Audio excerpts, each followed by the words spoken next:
2025 ശബത്ത് സ്കൂൾ പാഠപഠനം 3-ാം ക്വാർട്ടറിൻ്റെ 9-ാമത്തെ പാഠമാണ്. ഈ ക്വാർട്ടറിലുടനീളം നമ്മൾ പഠിച്ചുകൊണ്ടിരിക്കുന്നത് പുറപ്പാട് എന്ന പുസ്തകത്തെ ആസ്പദമാക്കിയാണ്. ഈ ആഴ്ച നമ്മൾ പഠിക്കുന്നത് പാഠം 9, നിയമം ജീവിക്കുന്നു.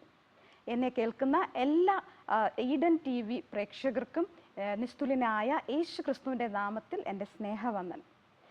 ഇന്നത്തെ പാഠം നിയമം ജീവിക്കുന്നു. എങ്ങനെയാണ് നിയമം ജീവിക്കുന്നത്?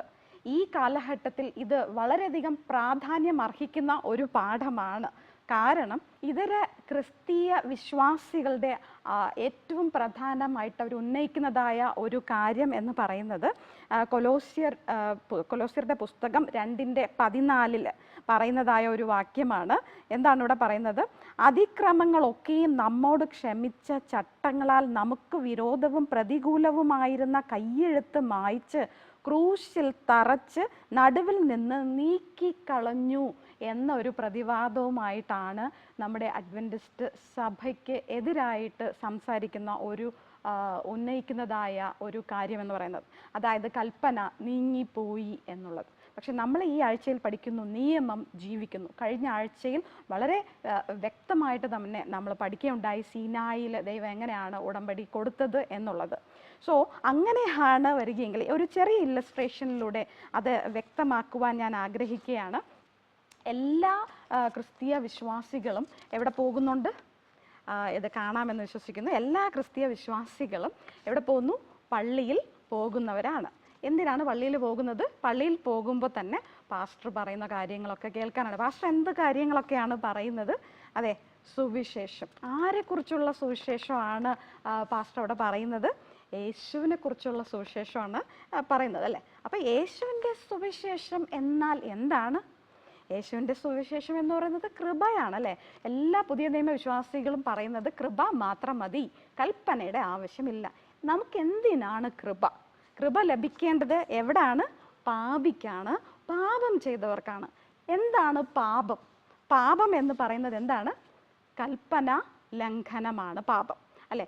നമ്മൾ പാപിയാണ് എന്ന് നമുക്ക് പറഞ്ഞു തരുന്ന, നമ്മുടെ മുഖത്തുള്ള അഴുക്ക് കാണിച്ചു തരുന്ന ഒരു കണ്ണാടിയാണ് കൽപ്പന. ദൈവം തൻ്റെ സ്വന്തം വിരലുകളാൽ എഴുതി കൊടുത്ത, ആദ്യം കൊടുക്കുമ്പോൾ കല്ലുകൾ പോലും ദൈവം തന്നെയാണ് കൊടുത്തത്. ദൈവം ചെയ്ത 2 കാര്യങ്ങളാണ്, സ്വന്തം കരം കൊണ്ട് ചെയ്ത 2 പ്രവൃത്തികളിൽ ഒന്നാണ് കൽപ്പന എഴുതി കൊടുത്തത്. ഒന്നാമത്തെ കാര്യം ആദാമിനെ സൃഷ്ടിക്കുന്ന, അല്ലെ, ആദാമിനെ ഹവ്വയും സൃഷ്ടിക്കുന്ന ആ ഒരു സമയത്ത് എന്താണ്? സ്വന്തം കരം കൊണ്ട് ഒരു ചെയ്ത പ്രവൃത്തിയാണ്. രണ്ടാമതായിട്ട് ചെയ്യുന്നത് കൽപ്പന സ്വന്തം വിരലുകളാൽ എഴുതി കൊടുത്തു എന്നുള്ളതാണ്. ഓക്കെ, അപ്പം നമുക്ക് പരിശോധിക്കാം. ഇതര വിശ്വാസത്തിലുള്ളവർ പറയുന്നത് കൽപ്പന നീങ്ങിപ്പോയി, ഇനി കൽപ്പനയുടെ ആവശ്യം ഇല്ല. ഓക്കെ, കൽപ്പന നീങ്ങിപ്പോയി. ഓക്കെ, ഇവിടെ പറയുന്നല്ലേ എന്താണ്? ക്രിസ്തുവിൻ്റെ ക്രൂശിലൊക്കെ അത് തറയ്ക്കപ്പെട്ടു, ഒഴിക്കപ്പെട്ടു എന്നൊക്കെയാണ് പറയുന്നത്. അങ്ങനെയെങ്കിൽ അപ്പം നമ്മൾ പിന്നെ പള്ളിയിൽ പോകുന്നത് എന്തിനാണ്? പള്ളിയിൽ പോകുന്നു, എന്താണ്? പാസ്റ്റർ പ്രസംഗിക്കുന്നു, സുവിശേഷം അറിയിക്കുന്നു. ആരെക്കുറിച്ചുള്ള സുവിശേഷമാണ്? യേശുവിൻ്റെ സുവിശേഷമാണ്. എന്താണ് യേശുവിൻ്റെ സുവിശേഷം? കൃപയാണ്, അല്ലേ? അപ്പം പിന്നെ പാപത്തിന് ഇവിടെ എന്താണ് കാര്യം? കൽപ്പന ഇല്ലെങ്കിൽ പിന്നെ പാപം ഉണ്ടോ? കൽപ്പന ഇല്ലെങ്കിൽ പാപമില്ല. കൽപ്പന ലംഘനമാണ് പാപം. അപ്പം പാപമില്ല, കൽപ്പന ഇല്ലെങ്കിൽ പിന്നെ ക്രിസ്തുവിൻ്റെ കൃപ നമുക്ക് ആവശ്യമുണ്ടോ? ക്രിസ്തുവിൻ്റെ കൃപ നമുക്ക് ആവശ്യമില്ല. അങ്ങനെ നമുക്ക് കൃപ ആവശ്യമില്ല എങ്കിൽ പിന്നെ യേശുവിൻ്റെ ആവശ്യമുണ്ടോ? യേശുവിൻ്റെ ആവശ്യമില്ല. അങ്ങനെയെങ്കിൽ പിന്നെ പാസ്റ്ററിന് എന്താണ് പ്രസക്തി, അല്ലേ? അല്ലെങ്കിൽ സുവിശേഷത്തിന് എന്താണ് പ്രസക്തി? യേശു ഇല്ലെങ്കിൽ പിന്നെ സുവിശേഷത്തിന് എന്ത് വിലയാണുള്ളത്? അപ്പം പാസ്റ്ററിന് എന്താണ് പിന്നെ അവിടെ ജോലി, അല്ലേ? പിന്നെ പള്ളിയിൽ പോകേണ്ടത് എന്തിനാണ്? നമ്മുടെ നോളജും നമ്മുടെ സൗന്ദര്യവും എൻ്റെ വസ്ത്രവും ഇതൊക്കെ പ്രകടിപ്പിക്കാനാണോ, അല്ലേ? അപ്പം ഇവിടെ നിന്ന് ചെറിയൊരു എക്സാമ്പിളിലൂടെ നമുക്ക് മനസ്സിലാക്കാവുന്ന ഒരു കാര്യമാണ്, നിയമം എന്ന് പറയുന്നത് നമ്മുടെ നന്മയ്ക്ക് വേണ്ടിയാണ് നമുക്ക് നിയമങ്ങൾ തന്നിരിക്കുന്നത്. നിയമങ്ങൾ നീങ്ങിപ്പോയി എന്ന് പറയുന്നതിലൂടെ കൊല ചെയ്യാമോ, വ്യഭിചാരം ചെയ്യാമോ, മോഷ്ടിക്കാമോ, അപ്പനമ്മയെ ബഹുമാനിക്കേണ്ട കാര്യമില്ല എന്നാണോ നമ്മൾ ഉദ്ദേശിക്കുന്നത്? നമ്മൾ തീർച്ചയായിട്ടും അതേക്കുറിച്ച് കൂടുതലായിട്ട് ചിന്തിക്കേണ്ട സമയത്താണ് നമ്മൾ ജീവിച്ചിരിക്കുന്നത്. അതുകൊണ്ട് തന്നെ പുറപ്പാട് പുസ്തകം 20-ാമത്തെ അധ്യായത്തിൽ പറയുന്നതായ 10 കൽപ്പനയിൽ നിന്നും ഒരു കൽപ്പനയാണ് ഇവിടെ വ്യക്തമായിട്ട് നമുക്ക് വായിക്കാനായിട്ടുള്ളത്. പുറപ്പാട് 20-ന്റെ 22-ഉം 23-ഉം ഇങ്ങനെ പറയുന്നു: അപ്പോൾ കർത്താവ് മോശയോട് അരുളി ചെയ്തു, നീ ഇസ്രായേൽ മക്കളോട് ഇപ്രകാരം പറയണം. ആ മോശയോടാണ് ദൈവം കൽപ്പിക്കുന്നത്. ഇപ്രകാരം പറയണം, ഞാൻ സ്വർഗത്തിൽ നിന്ന് നിങ്ങളോട് സംസാരിച്ചത് നിങ്ങൾ കണ്ടിരിക്കുന്നു. എൻ്റെ അടുക്കൽ വെള്ളി കൊണ്ടുള്ള ദേവന്മാരെയോ സ്വർണം കൊണ്ടുള്ള ദൈവങ്ങളെയോ നിങ്ങൾ ഉണ്ടാക്കരുത്. ഇതാണ് മനപ്പാഠവാക്യം. കാരണം ചുറ്റുമുള്ള ജാതികളിൽ നിന്നും വളരെ വ്യത്യസ്തരായിട്ട് ഒരു ജനസമൂഹത്തെ ദൈവം അവിടെ ഒരുക്കുകയായിരുന്നു. അങ്ങനെ ജനം മാറണമെന്ന് ദൈവം ആഗ്രഹിച്ചു. തൻ്റെ നേതൃത്വത്തിനും അധികാരത്തിനും കീഴിൽ ജീവിക്കുന്ന ഒരു സമർപ്പിത വിശ്വാസ സമൂഹമായിട്ട് അവരെ സ്ഥാപിക്കാനായിരുന്നു ദൈവം ആഗ്രഹിച്ചിരുന്നത്. സോ എല്ലാവരും ദൈവത്തിൻ്റെ നിയമത്തിന് വിധേയരാകണം എന്നതായിരുന്നു. അതുകൊണ്ട് തന്നെ ന്യായാധിപന്മാരെ അവിടെ തിരഞ്ഞെടുക്കുകയാണ്. ന്യായാധിപന്മാരെ നിയമത്തിൻ്റെ ഭരണാധികാരികളായിട്ട് നിയമിക്കുന്നു. പിന്നെ പുരോഹിതന്മാരുണ്ട്. അവരെന്ത് ചെയ്യണമായിരുന്നു? ഈ നിയമത്തെ പഠിപ്പിക്കണമായിരുന്നു. നമുക്ക് ഹുൽദ പ്രവാചകിയുടെ കാര്യമൊക്കെ നമുക്ക് അറിയാൻ പറ്റും. ആ സിദക്കിയ ആ സമയത്ത് അവരെന്ത് ചെയ്തു? ന്യായപ്രമാണ പുസ്തകം അവർക്ക് കണ്ടു കിട്ടുകയും അതിനെക്കുറിച്ച് കൂടുതലായിട്ട് പഠിക്കുകയും ജനങ്ങളെ അതൊക്കെ പഠിപ്പിക്കുകയൊക്കെ ചെയ്ത ഒരു സാഹചര്യം നമുക്ക് ഓർമ്മ വരുന്നുണ്ട് അല്ലേ? അപ്പോൾ കുറേ വർഷമായിട്ട് അവർ ഈ കാര്യങ്ങളൊക്കെ മറന്നതും അതിൻ്റെ പരിണിത ഫലങ്ങൾ അവർ അനുഭവിച്ചതൊക്കെ നമുക്ക് അവിടെ കാണാനായിട്ട് സാധിക്കുന്നുണ്ട്. സോ ഇവിടെ ഒരു പ്രധാന കാര്യം എന്ന് പറയുന്നത് ന്യായാധിപന്മാർക്ക് മാത്രമല്ല, പുരോഹിതന്മാർക്ക് മാത്രമല്ല ഈ നിയമങ്ങൾ പഠിപ്പിക്കേണ്ട ഉത്തരവാദിത്വം, അത് മാതാപിതാക്കൾക്കും കൂടിയാണ് ഈ ഉത്തരവാദിത്തം ഉള്ളത്. നമുക്കറിയാം, ആവർത്തന പുസ്തകം 6-7 നമ്മൾ വായിക്കുമ്പോൾ അവരിയ്ക്കുമ്പോഴും നിൽക്കുമ്പോഴും കിടക്കുമ്പോഴും നടക്കുമ്പോഴും ഒക്കെ അവരോട് ഇത് ഉപദേശിച്ചു കൊണ്ടിരിക്കണമെന്ന് മാതാപിതാക്കൾക്കൊരു ആഹ്വാനം നമുക്കവിടെ കാണാനായിട്ട് സാധിക്കുന്നു. സോ മാതാപിതാക്കൾക്കും നിർണായകമായ ഒരു പങ്ക് ഇതിൽ ഉണ്ട്. ഓക്കെ, എല്ലാ രാജ്യങ്ങളിലും സംസ്കാരങ്ങളിലും ദേശങ്ങളിലും ഒരു തരത്തിൽ അല്ലെങ്കിൽ മറ്റൊരു തരത്തിൽ പറഞ്ഞാൽ ചില നിയമങ്ങൾ ഉണ്ട്. ആ നിയമങ്ങൾ അവർ പാലിക്കേണ്ടതായിട്ടുണ്ട്. അതിനി ഒരു കാട്ടിനുള്ളിൽ കടന്നു ചെന്നാലും ഒരു ഗോത്രങ്ങളിലേക്ക് കടന്നു ചെന്നാലും അവർക്ക് അവരുടേതായ നിയമങ്ങൾ അനുശാസിക്കുന്നുണ്ട്. അതവർ തീർച്ചയായിട്ടും അവരത് അനുസരിക്കേണ്ടതായിട്ടുണ്ട്. സോ നിയമങ്ങൾ, നമ്മുടെ റോഡിൽ നമ്മൾ ഇറങ്ങുമ്പോൾ പല ട്രാഫിക് നിയമങ്ങളുണ്ടല്ലോ. അതെന്തിനാണ്? നമ്മുടെ സുരക്ഷയ്ക്കും നമ്മുടെ നന്മയ്ക്കും വേണ്ടിയാണ് അല്ലേ? എൻ്റെ സ്വന്തം വണ്ടിയാണ്, ഇത് ഞാൻ എൻ്റെ സർക്കാർ വക റോഡാണ്, അതുകൊണ്ട് ഞാൻ ഇഷ്ടമുള്ളതുപോലെ സീറ്റ് ബെൽറ്റ് ഇടാതെയോ അല്ലെങ്കിൽ ഹെൽമെറ്റ് വെക്കാതെയോ ഒക്കെ സഞ്ചരിക്കും എന്ന് പറഞ്ഞാൽ തീർച്ചയായിട്ടും നമുക്ക് എന്തുണ്ടാവും? ശിക്ഷ ഉണ്ടാകുമെന്നുള്ളതിൽ സംശയമില്ല. അതോടൊപ്പം തന്നെ നമ്മുടെ പ്രത്യേകിച്ച് കേരളത്തിലുള്ള ഈ വാഹന നിയമങ്ങളൊക്കെ ശരിക്കും ഹൈലി അപ്രീഷിയേറ്റഡ് ആണ്. കാരണം ഇപ്പോൾ ശരിക്കും വരുന്ന റിപ്പോർട്ടുകളിൽ ആക്സിഡൻറ്റുകൾ നടക്കുന്നുണ്ടെങ്കിലും ഹെഡ് ഇഞ്ചുറീസ് വളരെ കുറവാണ്. കാരണം ഹെൽമറ്റ് വളരെ നിർബന്ധമായിട്ട് വെക്കേണ്ടത് കേരളത്തിൽ മാത്രമേ കാണുന്നുള്ളൂ എന്നാണ് എൻ്റെ ഒരു വിശ്വാസം. ഞാൻ പല സ്ഥലങ്ങളിൽ സഞ്ചരിക്കുമ്പോഴും കേരള രജിസ്ട്രേഷനിൽ ഒരു വണ്ടി ഉണ്ടെങ്കിൽ അവർ തീർച്ചയായിട്ടും ഹെൽമറ്റ് ധരിച്ചിട്ടുണ്ടാവും. കേരള ബോർഡറിലേക്ക് കടക്കുമ്പോൾ നമുക്ക് മനസ്സിലാവും കേരളമായി കഴിഞ്ഞു. കാരണം ഹെൽമറ്റുകളൊക്കെ നമുക്ക് കാണാൻ സാധിക്കും. സീറ്റ് ബെൽറ്റ് കൃത്യമായിട്ട് ധരിക്കുന്നുണ്ട്. അതിന് വളരെ സന്തോഷകരമായ ഒരു കാര്യമാണ് എല്ലാവരും നിയമങ്ങൾ പാലിക്കുന്നത് കൊണ്ട്. അപ്പോൾ നിയമങ്ങൾ എന്തിനാണ്? ഒരു സംസ്കാരത്തിന്, ഏതൊരു സംസ്കാരത്തിനും നിയമങ്ങൾ നിയമനിർമ്മാതാവിൻ്റെ സ്വഭാവത്തെയാണ് നമുക്കത് കാണിച്ചു തരുന്നത്. ആ നിയമ നിർമ്മാതാവിൻ്റെ ആദർശങ്ങൾ, ലക്ഷ്യങ്ങൾ, ആ നിയമനിർമ്മാതാവിൻ്റെ ഉദ്ദേശ്യം എന്തായിരുന്നു, അദ്ദേഹത്തിൻ്റെ സ്വഭാവം എന്തായിരുന്നു എന്നുള്ളതാണ് നമുക്ക് ഈ നിയമങ്ങളിലൂടെ നമ്മെ പഠിപ്പിക്കുന്നതായിട്ടുള്ളൊരു കാര്യം. ഇവിടെ ഇൻട്രൊഡക്ഷനിൽ പറയുന്നുണ്ട്, ഫറവോൻ എല്ലാ ഹെബ്രായ ആൺകുഞ്ഞുങ്ങളെയും കൊല്ലണം എന്ന് നിശ്ചയിക്കുമ്പോൾ ആ നിയമം കൊണ്ടുവന്ന ഫറവോൻ്റെ ഉള്ളിലെ ആ കാഠിന്യം, അവൻ്റെ ക്രൂരത നമുക്കവിടെ മനസ്സിലാക്കാം. അതേസമയം ഒരു രാജാവ്, ഇത് ഒരു ഉദാഹരണമാണ്, ഒരു രാജാവ് 18 വയസ്സിന് മുകളിൽ പ്രായമുള്ള എല്ലാ ചെറുപ്പക്കാർക്കും ഉന്നത വിദ്യാഭ്യാസം കൊടുക്കണം എന്നൊരു നിയമം പാസ്സാക്കുകയാണെങ്കിൽ അതിൻ്റെ പുറകിലുള്ള ഉദ്ദേശം നമ്മൾ പരിശോധിക്കുമ്പോൾ ആ രാജാവിന് തൻ്റെ ദേശത്ത് അതേ ഉന്നതിയിലേക്ക് എത്തിക്കുക അല്ലെങ്കിൽ വികസനത്തിൻ്റെ പടി എത്തിക്കുക എന്നുള്ള ഒരു ആഗ്രഹം, അദ്ദേഹത്തിൻ്റെ ഉദ്ദേശം, അദ്ദേഹത്തിൻ്റെ സ്വഭാവം അവിടെ വ്യക്തമാക്കുന്നതായിട്ട് നമുക്കിവിടെ ഉദാഹരണമായിട്ട് പറയുന്നുണ്ട്.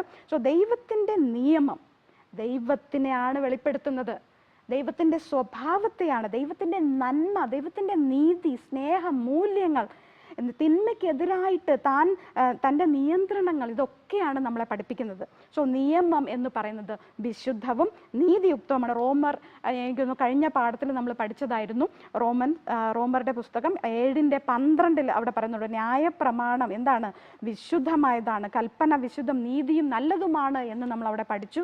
സോ ഈ കൽപ്പനയെക്കുറിച്ചും ഈ കൽപ്പനയെ കൂടാതെ വീണ്ടും ദൈവം കൂടുതൽ നിയമങ്ങൾ ഇസ്രായേൽ മക്കൾക്ക് കൊടുത്തതായിട്ട് നമുക്ക് ഇനി വരുന്ന പാഠങ്ങളിൽ കാണാനായിട്ട് സാധിക്കും. എന്തിനായിരുന്നു വീണ്ടും ദൈവം കൂടുതലായിട്ട് നിയമങ്ങൾ കൊടുത്തത് എന്ന് നമുക്ക് ഇനി വരുന്ന പാഠങ്ങളിൽ ശ്രദ്ധിക്കാവുന്നതാണ്.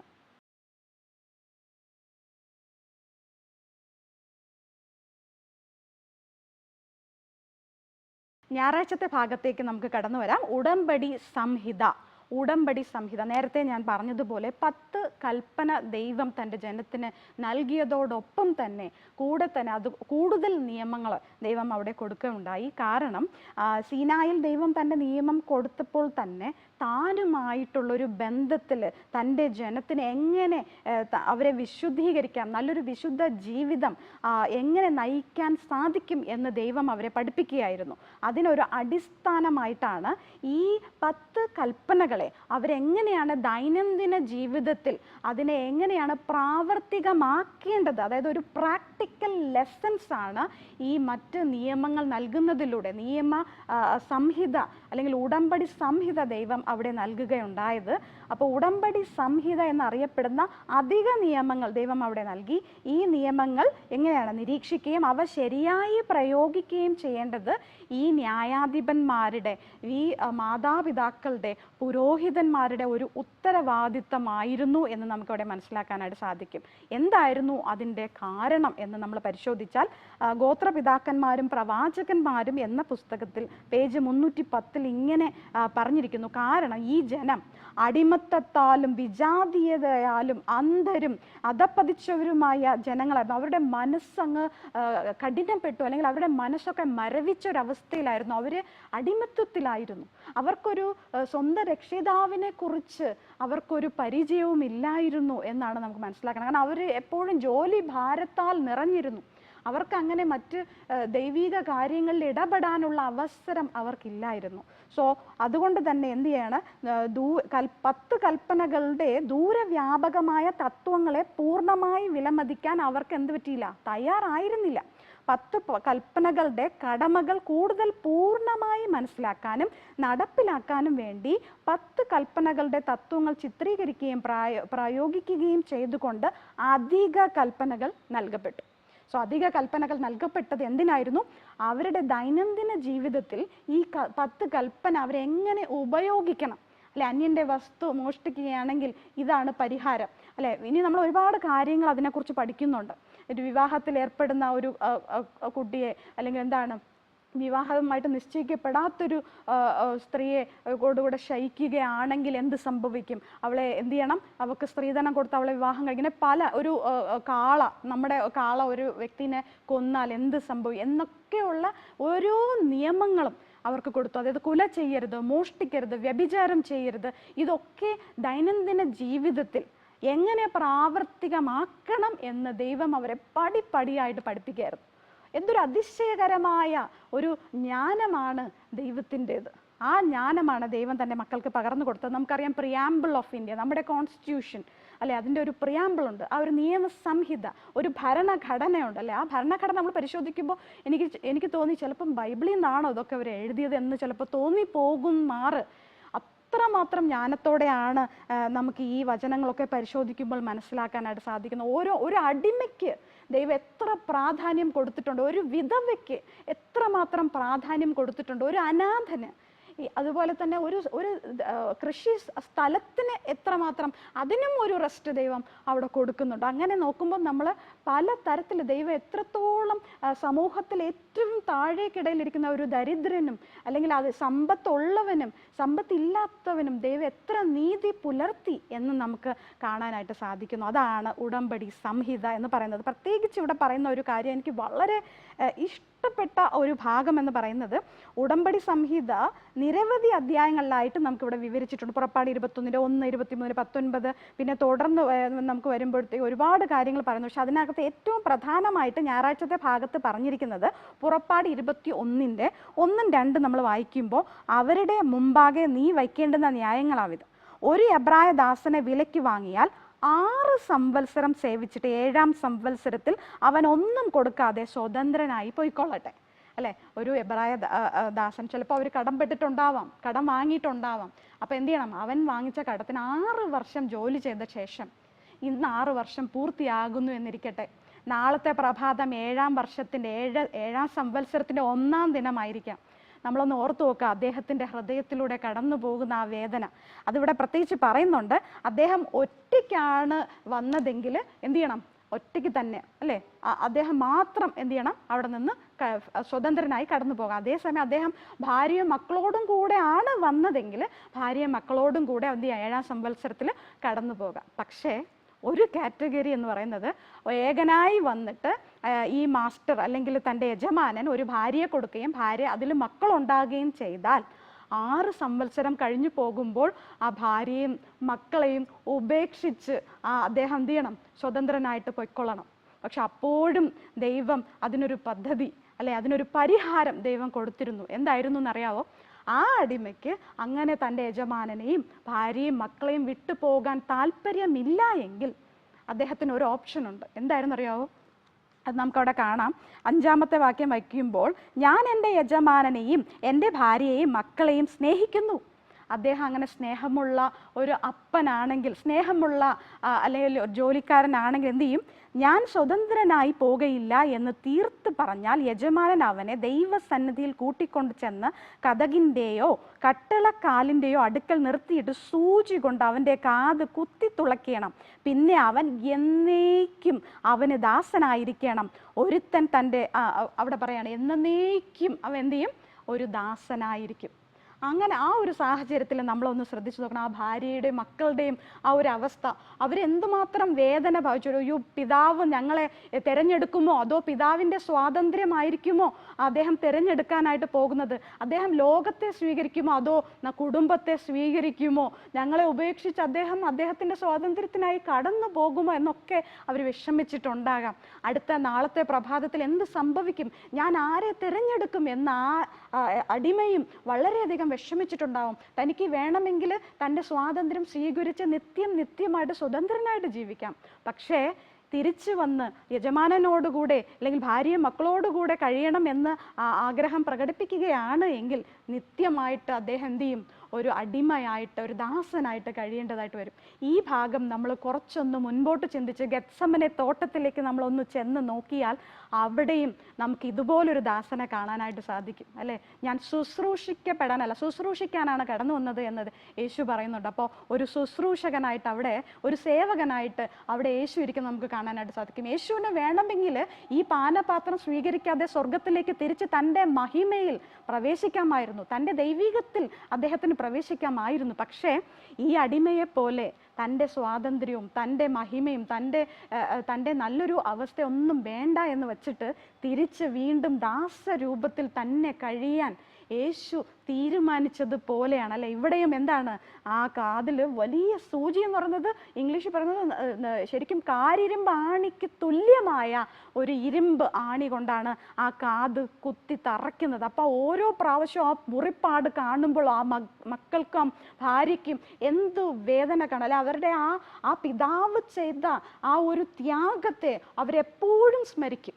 അതുപോലെ തന്നെയാണ് യേശു ക്രിസ്തുവും നമുക്ക് വേണ്ടി തൻ്റെ ദൈവീകത്തെ വിട്ട് മനുഷ്യനായിട്ട്, പച്ച മനുഷ്യൻ, വേദനിക്കുന്ന, അടിച്ചാൽ വേദനിക്കുന്ന, തുപ്പിയാൽ എന്താണ് നമുക്ക് വളരെയധികം ഇൻസൾട്ട് തോന്നുമല്ലോ, അങ്ങനെയൊക്കെ ഉള്ള ഒരു പാവ ശരീരത്തിലാണ് യേശു ക്രിസ്തു നമുക്ക് വേണ്ടി കാൽവരി ക്രൂശിൽ, അല്ലെ, കാരിരുമ്പാണികളാൽ ആ മുറിപ്പാട് ഉണ്ടായത്.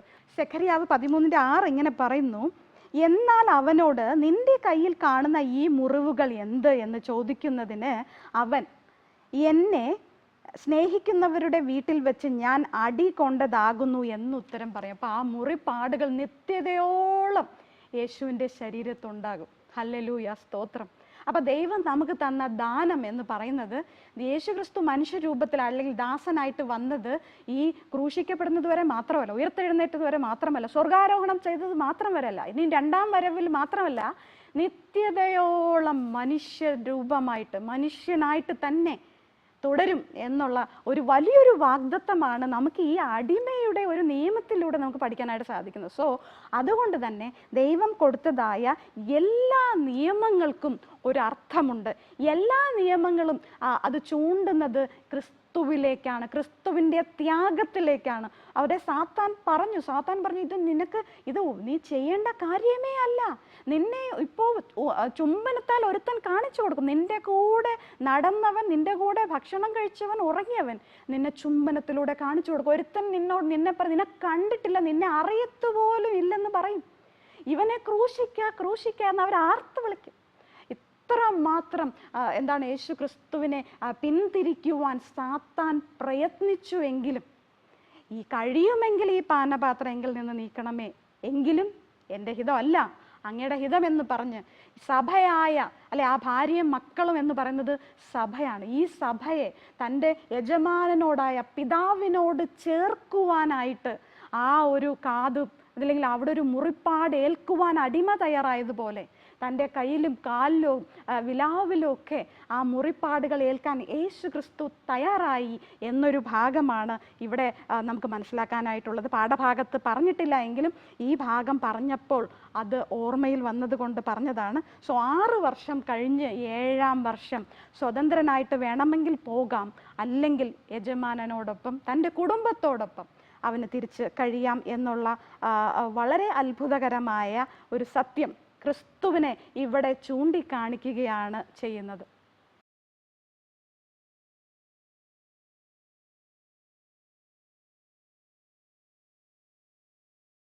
തിങ്കളാഴ്ചത്തെ ഭാഗത്തേക്ക് നമുക്ക് കടന്നു വരുമ്പോൾ കൂടുതൽ നിയമങ്ങൾ, അതായത് കൂടുതൽ നിയമങ്ങൾ എന്തിനായിരുന്നു? സമൂഹത്തിൽ നമ്മൾ എങ്ങനെയാണ് ജീവിക്കേണ്ടത്, സമൂഹത്തിൽ ഈ നിയമങ്ങളെ എങ്ങനെയാണ് നമ്മൾ പ്രാവർത്തികമാക്കേണ്ടത് എന്നതിനെക്കുറിച്ചാണ്.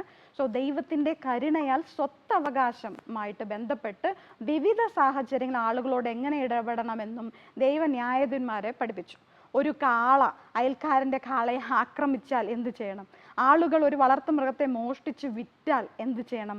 മറ്റൊരു ഉടമയുടെ വയലിലോ മുന്തിരിത്തോട്ടങ്ങളിലോ മൃഗങ്ങൾ മേയുകയാണെങ്കിൽ ഒരാൾ കടം വാങ്ങിയ ഒരു വസ്തു അയാളിൽ നിന്ന് മോഷ്ടിച്ചാൽ, അല്ലെങ്കിൽ ഒരു കൂലിക്കെടുത്ത മൃഗത്തിന് പരിക്കേൽക്കുകയോ അല്ലെങ്കിൽ അത് മരിക്കുകയോ ചെയ്താൽ എന്ത് ചെയ്യണമെന്ന്, ഇങ്ങനെ നിരവധിയായിട്ടുള്ള കാര്യങ്ങൾ പുറപ്പാട് 21:33-ലും 22:15-ലൊക്കെ ഇവിടെ 33 പറയുന്നല്ലേ, ഒരുത്തൻ ഒരു കുഴി തുറന്നു വെക്കുകയോ കുഴി കുഴിച്ച് അതിനെ മൂടാതിരിക്കുകയോ ചെയ്തിട്ട് അതിലൊരു കാളയോ കഴുതയോ വീണാൽ കുഴിയുടെ ഉടമസ്ഥൻ വില കൊടുത്ത് അതിൻ്റെ യജമാനന് തൃപ്തി വരുത്തേണം, എന്നാൽ ചത്തുപോയത് അവനുള്ളതായിരിക്കണം എന്നൊക്കെ ഇവിടെ പറയുന്നുണ്ടല്ലേ. അങ്ങനെയാണെങ്കിൽ നമ്മളൊന്ന് പരിശോധിച്ചാൽ നമ്മുടെ റോഡിലുള്ള കുഴികളിൽ സംഭവിക്കുന്ന ഈ ആക്സിഡൻറ്റിനൊക്കെ ആരാണ് ഉത്തരവാദി എന്ന് നമുക്ക് മനസ്സിലാക്കാം.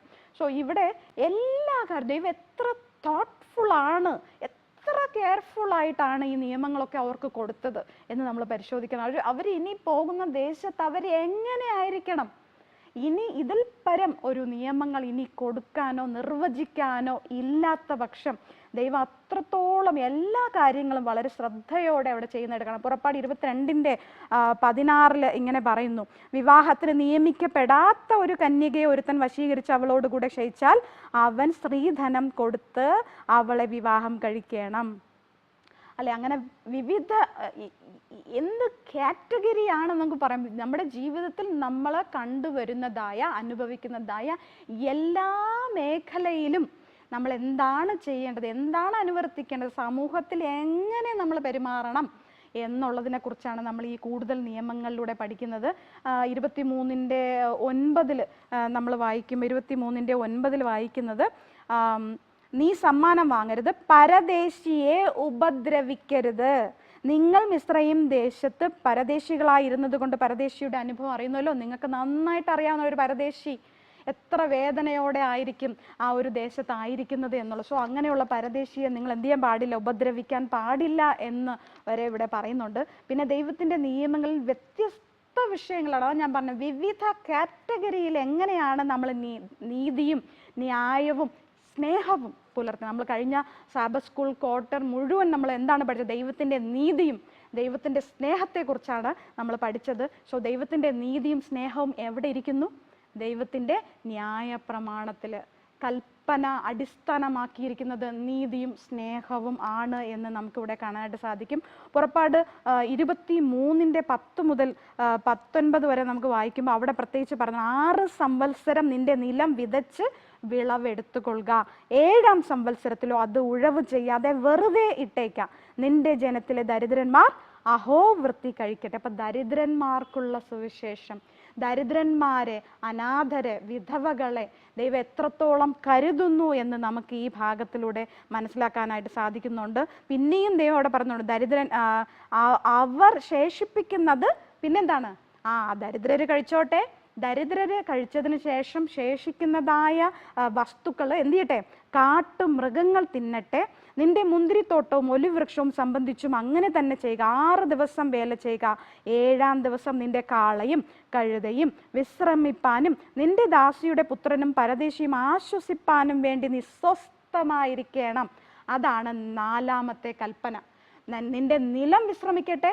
7-ാം വർഷം 6 വർഷം എന്ത് ചെയ്യാ? നീ നന്നായിട്ട് നിന്റെ വേല ഒക്കെയും ചെയ്ത് നിനക്ക് കിട്ടേണ്ടതൊക്കെ നീ എടുത്തോ. പക്ഷെ 7-ാം വർഷം നീ അത് എന്ത് ചെയ്യാ? ദരിദ്രർക്കും കാട്ടുമൃഗങ്ങൾക്കും ആയിട്ട് നീ എന്ത് ചെയ്യാ? അത് കൊടുക്കണം. അതുപോലെ തന്നെ 7-ാം ദിവസം എന്ത് ചെയ്യണം? സ്വസ്ഥമായിട്ടിരിക്കണം. അന്ന് യജമാനൻ മാത്രമാണ് സ്വസ്ഥമായിട്ടിരിക്കേണ്ടത്. ജോലിക്കാരെയൊക്കെ കൊണ്ട് ജോലി ചെയ്യിപ്പിച്ച്, തൻ്റെ മൃഗങ്ങളെ കൊണ്ട് ജോലി ചെയ്യിപ്പിച്ച് യജമാനൻ മാത്രം അങ്ങനെ കാൽക്കുമേൽ കാലിട്ടിരിക്കാനല്ല ദൈവം അവിടെ പറയുന്നത്. 7-ാം ദിവസം എന്ത് ചെയ്യണം?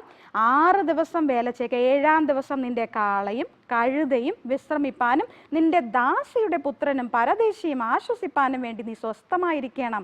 ഞാൻ നിങ്ങളോട് കൽപ്പിച്ച എല്ലാറ്റിലും സൂക്ഷ്മതയോടിരിപ്പിന് അന്യദൈവങ്ങളുടെ നാമം കീർത്തിക്കരുത് എന്നൊക്കെ നമുക്ക് തുടർന്ന് വരുമ്പോൾ ദൈവം എത്രത്തോളം അവരോട് ഇടപെടുന്നുണ്ട്, ദൈവം എത്രത്തോളം അവരെ കരുതുന്നുണ്ട് എന്ന് നമുക്കവിടെ മനസ്സിലാക്കാം. യജമാനനെയും കരുതുന്നു, അതുപോലെ പരദേശിയെയും കരുതുന്നു, അതുപോലെ തന്നെ അടിമകളെയും ദൈവം അവിടെ കരുതുന്നുണ്ട് എന്ന് നമുക്ക് മനസ്സിലാക്കാം. അതോടൊപ്പം തന്നെ മൃഗങ്ങളെയും ദൈവം അവിടെ കരുതുന്നതായിട്ട് നമുക്ക് കാണാനായിട്ട് സാധിക്കും. സോ ശബത്തും ഉത്സവങ്ങളും എന്താണ്? ആരാധനയാണ് അവിടെ പ്രതിനിധീകരിച്ചിരുന്നത്. സോ രക്ഷാചരിത്രത്തിലെ നിർണായക സംഭവങ്ങളെ കുറിച്ചുള്ള ഒരു ഓർമ്മപ്പെടുത്തൽ കൂടിയായിരുന്നു അവരുടെ ഈ ശബത്തും ഉത്സവങ്ങളും. പ്രത്യേകിച്ച് ഒരു എബ്രായ ബാലൻ അല്ലെങ്കിൽ 20 വയസ്സിന് മുകളിലുള്ള എല്ലാ എബ്രായ കുഞ്ഞുങ്ങളും അല്ലെങ്കിൽ ആണുങ്ങളും എന്ത് ചെയ്യണം? ഇസ്രായേലിൽ അല്ലെങ്കിൽ സമാഗമന കൂടത്തിൽ 3 പ്രാവശ്യം അവരെന്ത് ചെയ്യേണ്ടതായിട്ടുണ്ട്? കടന്നു വരേണ്ടതായിട്ടുണ്ട് എന്ന് നമുക്ക് അവിടെ മനസ്സിലാക്കാനായിട്ട് സാധിക്കുന്നു. സോ അവിടെ അവരുടെ ഏറ്റവും പ്രധാനപ്പെട്ട 3 ഉത്സവങ്ങളാണ് അവിടെ പറയുന്നത്. വസന്തകാലത്ത് പെസഹ അല്ലെങ്കിൽ പുളിപ്പില്ലാത്ത അപ്പത്തിൻ്റെ പെരുന്നാൾ. അതായത് മിസ്രയീം ദേശത്തു നിന്നും ഇസ്രായേൽ ജനത്തെ ദൈവം മഹത്തായ ശക്തമായ ഭുജം കൊണ്ട് അവരെ പുറത്ത് കൊണ്ടുവന്നതിൻ്റെ ഫലമായിട്ട് അവർ ആചരിക്കേണ്ടിയിരുന്ന ഒരു നിയമമായിരുന്നു പെസഹ പെരുന്നാൾ അല്ലെങ്കിൽ പുളിപ്പില്ലാത്ത അപ്പത്തിൻ്റെ പെരുന്നാൾ. അതെന്താണ് പ്രതിനിധീകരിച്ചിരുന്നത് എന്ന് നമുക്കറിയാം അല്ലെ? ലോകസ്ഥാപനം മുതൽ അറുക്കപ്പെട്ട കുഞ്ഞാട് യേശു ക്രിസ്തുവിൻ്റെ ക്രൂശീകരണം, നമ്മുടെ രക്ഷാ പദ്ധതിയാണ് നമുക്ക് പെസഹ പെരുന്നാളിലൂടെ മനസ്സിലാക്കാനായിട്ട് സാധിക്കുന്നു.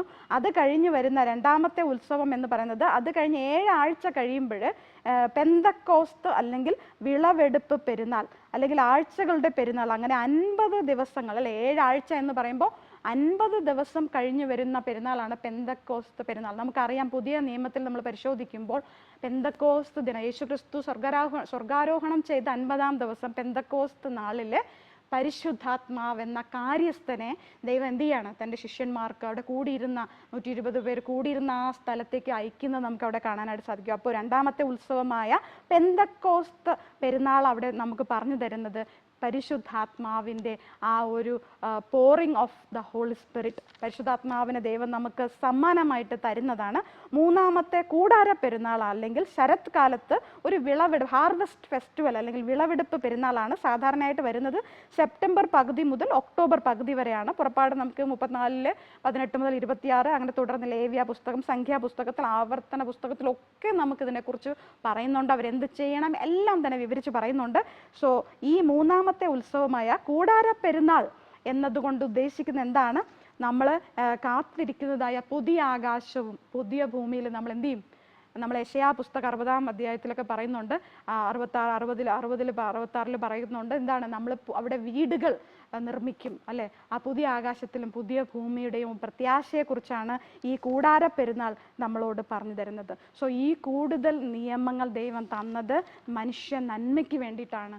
ദൈവത്തിൻ്റെ വിത്ത് വിശുദ്ധ ജനത്തിൻ്റെ അല്ലെങ്കിൽ ആ വംശാവലിയിൽ വരേണ്ടിയിരുന്ന ഉൽപ്പത്തി 3:15 ദൈവം കൊടുത്ത വാഗ്ദത്ത പ്രകാരം, ആദ്യത്തെ വാഗ്ദത്ത പ്രകാരം ആ സ്ത്രീയുടെ വിത്തിന് വരാൻ ദൈവം വഴി ഒരുക്കുകയായിരുന്നു എന്ന് നമുക്കവിടെ കാണാനായിട്ട് സാധിക്കും. ദൈവത്തിൻ്റെ ഒരു പ്രത്യേക വിശേഷപ്പെട്ട ഒരു ജനതയെ ദൈവം അവിടെ തയ്യാറെടുക്കുകയായിരുന്നു എന്ന് നമുക്കവിടെ മനസ്സിലാക്കാനായിട്ട് സാധിക്കും.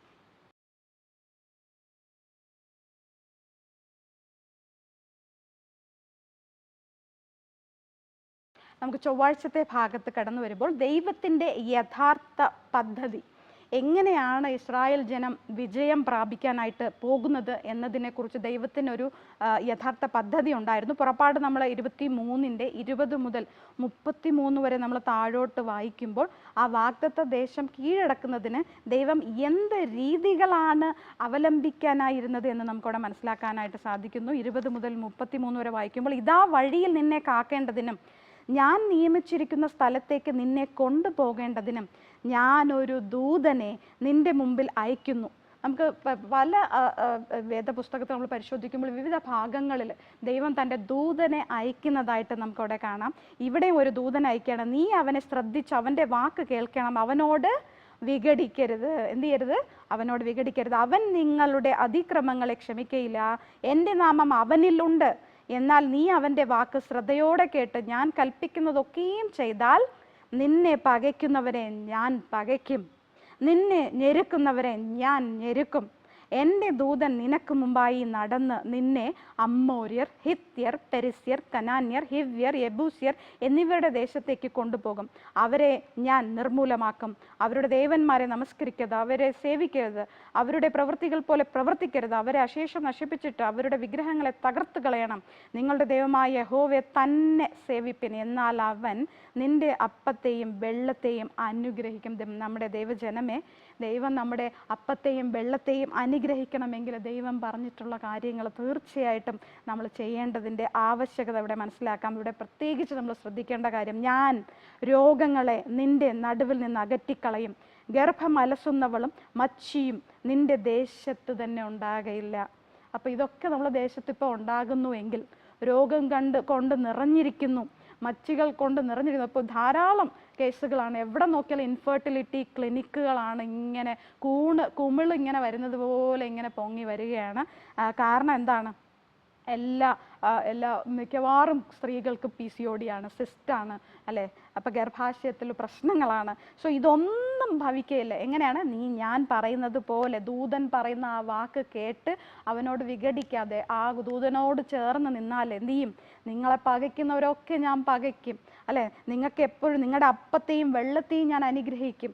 ദൈവം ഒരു രോഗങ്ങളും നിന്റെ നടുവിൽ വരാനായിട്ട് ദൈവം അനുവദിക്കുകയില്ല എന്നിവിടെ പറഞ്ഞിരിക്കുകയാണ്. പിന്നെ നിന്റെ ആയുഷ്കാലം ഞാൻ പൂർത്തിയാക്കും, എൻ്റെ ഭീതിയെ ഞാൻ നിന്റെ മുമ്പിൽ അയച്ച് നീ ചെല്ലുന്നിടത്തുള്ള ജാതികളൊക്കെയും അമ്പരപ്പിക്കുകയും നിന്റെ സകല ശത്രുക്കളെയും നിന്റെ മുമ്പിൽ നിന്ന് ഓടിക്കുകയും ചെയ്യും. നിന്റെ മുമ്പിൽ നിന്ന് ഹിവ്യനെയും കനാന്യനെയും ഹിത്യനെയും ഓടിച്ചു കളവാൻ ഞാൻ നിനക്ക് മുമ്പായി കടന്നലിനെ അയക്കുമെന്നാണ് പറയുന്നത്. ദൈവം നീ മിണ്ടാതിരുന്നാൽ, അല്ലേ, നമ്മൾ ഇസ്രായേൽ മക്കളോട് പറഞ്ഞു, നിങ്ങൾ മിണ്ടാതിരുന്നാൽ മതി, ദൈവം ചെയ്യുന്ന നന്മ കണ്ടുകൊള്ളുവിൻ എന്നവിടെ പറഞ്ഞതുപോലെ നമ്മൾ മിണ്ടാതിരുന്നാൽ ദൈവം നമുക്ക് വേണ്ടി, യഹോവ നമുക്ക് വേണ്ടി യുദ്ധം ചെയ്യും എന്നുള്ളതിൽ യാതൊരു സംശയവുമില്ല. നമ്മൾ പുറപ്പാട് 14:13-14 വായിച്ചതുപോലെ ജനത്തിനു വേണ്ടി യഹോവയാണ് അവിടെ പോരാടുന്നത് നമുക്ക് കാണാം. ദൈവം അത്ഭുതകരമായി ഇടപെട്ടതിനാൽ മിസ്രയീമ്യർ എന്ത് ചെയ്തു? പരാജയപ്പെട്ടു.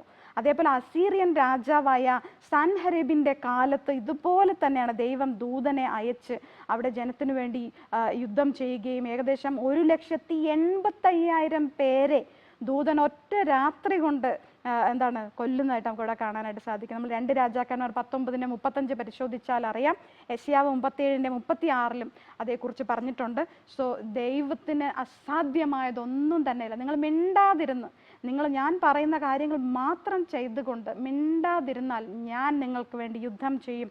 അതുപോലെ യെശയ്യാവ് മുഖാന്തരം ഹിസ്കിയ രാജാവിൻ്റെ കാലത്തും അതുപോലെ ദൈവം തൻ്റെ ദൂതനെ അയച്ച് തൻ്റെ ജനത്തെ വിടുവിക്കുന്നതായിട്ട് നമുക്ക് കാണാനായിട്ട് സാധിക്കുന്നുണ്ട്. സോ ഉൽപ്പത്തി 15:13 മുതൽ 16 വരെ വായിക്കുമ്പോൾ നമുക്ക് അവിടെ മനസ്സിലാക്കാനായിട്ട് സാധിക്കുന്നു, യഹോവ അബ്രഹാമിനോട് വാഗ്ദത്തം ചെയ്ത്, അല്ലെ, തൻ്റെ പിൻഗാമികൾക്ക് എന്ത് ചെയ്യും, 4ാം തലമുറക്കാർ ഇവിടെ കടന്നു വരും, കനാൻ ദേശം ഞാൻ അവർക്ക് സ്വന്തമായിട്ട് കൊടുക്കുമെന്നൊക്കെ പറഞ്ഞിട്ട് എന്തുകൊണ്ട് യഹോവ അപ്പോൾ ചെയ്തില്ല? അതിന് 400 വർഷം അല്ലെങ്കിൽ 430 വർഷങ്ങൾക്ക് ശേഷമാണ് കനാൻ ദേശത്തെ അവർക്ക് നൽകുന്നത്. അത് ദൈവം കനാന്യർക്ക് കൊടുത്ത ഒരു കൃപയിൻ കാലം. അവർക്ക് മാനസാന്തരപ്പെടാൻ ദൈവം ഒരു അവസരം അവർക്ക് നൽകുകയാണ് ഉണ്ടായത്. സോ പക്ഷേ അപ്പോഴും അബ്രഹാമിനോട് ദൈവം അവിടെ പറയുന്നുണ്ട്, എന്താണ്, ഉൽപ്പത്തി 15:16 പറയും, ദൈവം അബ്രഹാമിന് കനാന്യരുടെ ദേശം കൊടുക്കാതിരുന്നതിൽ എന്തുകൊണ്ടാണെന്ന് നമുക്ക് അവിടെ മനസ്സിലാക്കാം. അമ്മോര്യരുടെ അക്രമം ഇതുവരെ തികഞ്ഞിട്ടില്ല എന്ന് അവിടെ വ്യക്തമായിട്ട് പറയുന്നുണ്ട്. സോ അതുകൊണ്ട് തന്നെ ദൈവം കനാന്യ ജനത്തിന്, നമ്മൾ വിചാരിക്കും, അയ്യോ ദൈവം ഇത്ര ദുഷ്ടനാണോ, എന്തിനാണ് ഈ പാവപ്പെട്ട ജനതയെ അല്ലെങ്കിൽ കുഞ്ഞുങ്ങളെയും സ്ത്രീകളെയും അവരുടെ മൃഗങ്ങളെയും സകലത്തെയും സർവനാശം ചെയ്യണം എന്ന് എന്തുകൊണ്ട് പറഞ്ഞു എന്ന് നമ്മൾ ചിലപ്പോൾ ചിന്തിച്ചേക്കാം, അല്ലെ? ഇത്രയും കൊലപാതകം ചെയ്യുന്ന ദൈവമാണോ എന്ന് നമ്മൾ ചിന്തിച്ചേക്കാം. പക്ഷെ അവർക്ക് ദൈവം അവസരങ്ങൾ ധാരാളം കൊടുത്തിരുന്നു. ആർക്കും അവസരം കൊടുക്കാതിരുന്നിട്ടില്ല. എല്ലാം അവരുടെ തീരുമാനങ്ങളാണ്. ദൈവം നമ്മുടെ തീരുമാനിക്കാനുള്ള നമ്മുടെ സ്വാതന്ത്ര്യത്തെ ദൈവം മാനിക്കുകയാണ് എന്ന് നമുക്ക് ഈ കനാന്യ ജാതികളിലൂടെ നമുക്ക് മനസ്സിലാക്കാനായിട്ട് സാധിക്കും. സോ വാഗ്ദത്ത ദേശം അവൻ്റെ പിൻഗാമികൾക്ക് ഉടനടി നൽകിയില്ലെന്നും 400 വർഷങ്ങൾക്ക് ശേഷം മാത്രമേ നൽകി എന്നുള്ളതും കനാൻ ദേശത്തിലെ നിവാസികളുടെ ദുഷ്ടത നിമിത്തമായിരുന്നു, അവരെ മാനസാന്തരപ്പെടായികയാലായിരുന്നു എന്ന് നമുക്ക് അവിടെ മനസ്സിലാക്കാനായിട്ട് സാധിക്കും. അവർക്കും ദൈവം കൃപയുടെ സമയം നൽകി എന്ന് മനസ്സിലാക്കാനായിട്ട് സാധിക്കും. അപ്പോഴും ദൈവത്തിൻ്റെ ആ ഒരു പദ്ധതി, അല്ലെ, അദ്ദേഹത്തിൻ്റെ പദ്ധതി എങ്ങനെയാണ് അവരെ കുറച്ചായിട്ടാണ് അവരെ നീക്കം ചെയ്യുന്നത്. ഒറ്റയടിക്ക് ഉന്മൂലനാശം അവിടെ വരുത്തുന്നില്ല. ഈവൻ കാട്ടുമൃഗങ്ങളെ പോലെ കുറേശ്ശെ അല്ലെ, പിന്നെ കടന്നലുകളെ അയച്ച് കുറെ പേരെ നശിക്കും. അങ്ങനെ പടിപ്പടിയായിട്ടാണ് ദൈവം അവിടെ പ്രവർത്തിക്കുന്നത്. ഈ ദൂതൻ ആരായിരുന്നു? ദൈവം അയച്ച ഈ ദൂതൻ, നമ്മൾ പുറപ്പാട് 23:21 മുതൽ താഴോട്ട് വായിച്ച ആ ദൂതൻ ക്രിസ്തുവായിരുന്നു എന്ന് നമുക്ക് അവിടെ കാണാനായിട്ട് സാധിക്കുന്നു. സോ ദൈവഹിതത്തോടുള്ള അവരുടെ ധിക്കാരവും ക്രിസ്തുവിൻ്റെ നേതൃത്വത്തിലുള്ള അവരുടെ വിശ്വാസക്കുറവും അവരുടെ പുരോഗതിയെ സങ്കീർണമാക്കി. അപ്പോൾ അവരുടെ പുരോഗതി സങ്കീർണമാകാൻ കാരണം എന്ന് പറയുന്നത്, അത് നമുക്കറിയാമല്ലോ, ആ കനാൻ ദേശത്തെ ഉറ്റുനോക്കാനായിട്ട് ഈ ആൾക്കാരെ, അല്ലെ, സ്പൈസിനെ അയച്ചപ്പോൾ, അവർ ചാരന്മാരെ അയച്ചപ്പോൾ അവർ വന്ന് പറഞ്ഞല്ലേ, 10 പേര് വന്ന് പറയണം, അയ്യോ അവിടെ ഭയങ്കര മല്ലന്മാരുണ്ട്, അവിടെ അതുണ്ട് ഇതുണ്ട്, കാട്ടുമൃഗങ്ങളാണ്. അപ്പോൾ ഇതൊക്കെ അവർ വന്ന് അവരുടെ അവിശ്വാസമാണ് അവിടെ കാണുന്നത്. ദുഷ്ടജാതികളിൽ ഭയവും ഭീതിയും അയച്ചുകൊണ്ട് ദൈവം കടന്നലുകൾ ഉപയോഗിച്ച് ഇസ്രായേലിയർ പുതിയ പ്രദേശത്ത് എത്തുന്നതിന് മുമ്പ് അവരുടെ ശത്രുക്കളെ ഓടിച്ച് കളഞ്ഞു എന്ന് നമുക്ക് കാണാം. അവർ പിന്നോട്ട് തിരിഞ്ഞ് ഓടി എന്ന് നമുക്കവിടെ കാണാം. പുറപ്പാട് 23, 27, 28 വായിക്കുമ്പോൾ പിന്നെ വാഗ്ദത്ത ദേശം കീഴടക്കുന്നതിൽ നിർണായക പങ്ക് ദൈവം അവിടെ വഹിക്കുന്നതായിട്ട് നമുക്കവിടെ കാണാനായിട്ട് സാധിക്കുന്നു.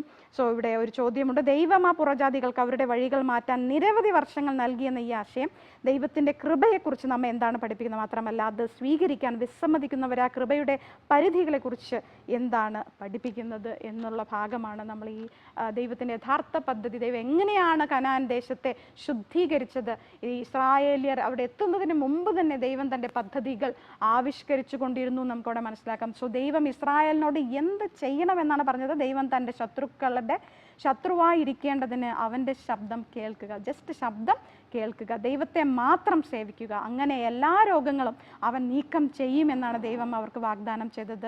കനാന്യരുമായി സഖ്യം ചേരാതിരിക്കുക, അവരുടെ ദേവന്മാരെ ആരാധിക്കാതിരിക്കുക, ഇതൊക്കെയാണ് ദൈവം അവർക്ക് കൊടുത്ത മാർഗരേഖകൾ.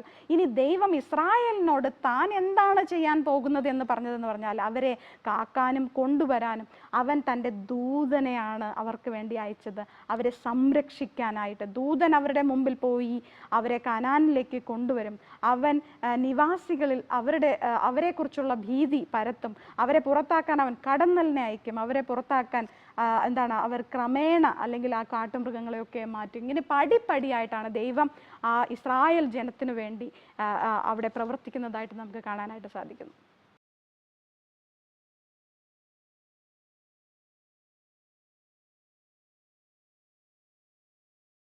ബുധനാഴ്ചത്തെ ഭാഗത്തേക്ക് കിടക്കാം. കണ്ണിന് പകരം കണ്ണ് അല്ലേ, ഇത് നമുക്ക് കുറച്ച് അംഗീകരിക്കാൻ ചില ബുദ്ധിമുട്ടുള്ള ഒരു ടോപ്പിക്കാണ്. കണ്ണിന് പകരം കണ്ണ്, പല്ലിന് പകരം പല്ല് എന്നുള്ളൊരു നിയമം നമുക്കറിയാം. പുറപ്പാട് 21:24 നമ്മൾ പരിശോധിക്കുമ്പോൾ അവിടെ പറയുന്നുണ്ട്, കണ്ണിന് പകരം കണ്ണ്, പല്ലിന് പകരം പല്ല്, കൈക്കു പകരം കൈ, കാലിന് പകരം കാൽ, പൊള്ളലിന് പകരം പൊള്ളൽ, മുറിവിന് പകരം മുറിവ്, തിണർപ്പിന് പകരം തിണർപ്പ്. ഒരുത്തൻ അടിച്ചു തൻ്റെ ദാസൻ്റെയോ ദാസിയുടെയോ കണ്ണ് കളഞ്ഞാൽ അവൻ കണ്ണിന് പകരം അവനെ സ്വതന്ത്രനായി വിട്ടയക്കണം. ഇങ്ങനെ നിരവധിയായ പ്രതികാര നിയമങ്ങൾ, കൂടുതൽ നിയമങ്ങളോടൊപ്പം തന്നെ ചില പ്രതികാര നിയമങ്ങളും കൂടെ ഇവിടെ കൊടുത്തതായിട്ട് നമുക്ക് കാണാം. പക്ഷേ നമ്മൾ മത്തായിയുടെ സുവിശേഷം 5-ാം അധ്യായം 38 മുതൽ 48 വരെ നമ്മൾ വായിക്കുമ്പോൾ ശരിക്കും ആ നിയമത്തെ ദൈവം എത്രത്തോളം അത് മനുഷ്യർക്ക് എനിക്ക് തോന്നുന്നു ചില കാര്യങ്ങൾ കുറച്ചും കൂടെ ശക്തിപ്പെടുത്തി കുറേ കാര്യങ്ങൾ എന്ത് ചെയ്തു, ലഘൂകരിച്ചതായിട്ട് നമുക്ക് കാണാനായിട്ട് സാധിക്കുന്നു. 5:38 മുതൽ 48 വരെ വായിക്കുമ്പോൾ, കണ്ണിന് പകരം കണ്ണും പല്ലിന് പകരം പല്ലും എന്ന് അരുളി ചെയ്തത് നിങ്ങൾ കേട്ടിട്ടുണ്ടല്ലോ. പക്ഷേ ഗിരിപ്രഭാഷണത്തില് ജനത്തോട് ദൈവം പറയുമ്പോൾ ഇവിടെ പറയാണ്, ഞാനോ നിങ്ങളോട് പറയുന്നത് ദുഷ്ടനോട് എതിർക്കരുത്, നിന്നെ വലത്തെ ചെകിട്ടത്തടിക്കുന്നവന് മറ്റേതും തിരിച്ചു കാണിക്കാം. അല്ലെ, കണ്ണിന് പകരം കണ്ണും പല്ലിന് പകരം പല്ലും എന്നതിന് ഉപരിയായിട്ട് ഇവിടെ പറയാണ്, നിന്നെ വലത്തെ ചെകിട്ടത്ത് അടിക്കുന്നവന് മറ്റേതും തിരിച്ച് കാണിക്കുക. ഇത് എല്ലാവർക്കും, എനിക്ക് തോന്നുന്നു അക്രൈസ്തവർക്ക് പോലും അറിയാവുന്ന ഒരു ഭാഗമാണ് ഗിരിപ്രഭാഷണം. മഹാത്മാഗാന്ധിക്ക് ഏറ്റവും ഇഷ്ടമുള്ള, മഹാത്മാഗാന്ധി ക്രിസ്തുവിൻ്റെ അനുയായിയായി മാറാൻ തന്നെ കാരണമായ ഒരു ഭാഗമാണ് ഗിരിപ്രഭാഷണം.